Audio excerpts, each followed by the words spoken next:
Bonjour, mon nom est Glesner Tom. Je suis maître d'enseignement technique en mécanique automobile au lycée technique du Centre.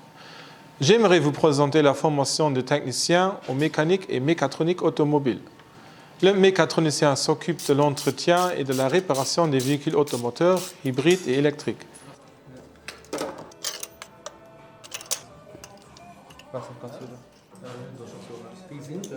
En tant que spécialiste du diagnostic électronique, il procède à l'analyse de la panne et donne des instructions aux mécaniciens pour effectuer la réparation.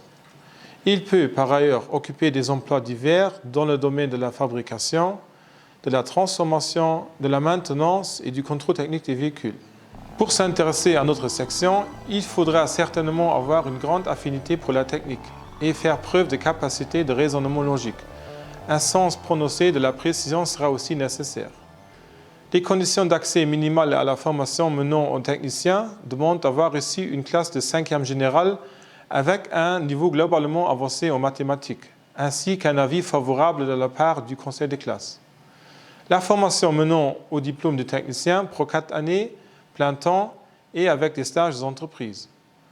À part les débouchés évidents dans les ateliers automobiles, vous pourrez compléter votre formation par un brevet de maîtrise, voire continuer vers des études techniques supérieures dans la spécialité correspondante. Für was soll ich seine Ausbildung als Automechatroniker am LTC machen? Weil wir nicht nur Fehlersimulationen schaffen, sondern auch an reellen Autos. Wir gucken sogar für unterschiedlichen Autosmarken zu schaffen, sodass als Schüler einen Abblick kriegen über eine Reihe von unterschiedlichen Diagnosetechniken und Reparaturmöglichkeiten. Dadurch bedingt, dass wir die gute Relation mit dem Patronat pflegen, sind wir gut aufgestellt, für alle Schüler eine valable, praxisorientierte Ausbildung zu offerieren. Und auf dem Weg kein Arbeitsloser ausbilden, was für mich ganz wichtig ist. Ja, moin, ich bin Daniel. Ich bin aktuell auf einer DC3 MA1-Klasse. Das ist das letzte Lehrjahr von einer Automobil-Mechatroniker-Klasse. Ich bin an das Klasse gekommen an LTC, weil ich mega Spaß schon immer seit kleinem Mund in den Autos habe und das ist mein Hobby und meine Leidenschaft. Hier am LTC lehre ich wirklich viel.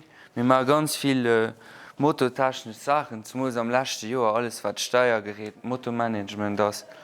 War doch wirklich flott ist, dass wir heute mit ganz gutem Material schaffen können. Wir schaffen heute auf Two-Mark-Autos.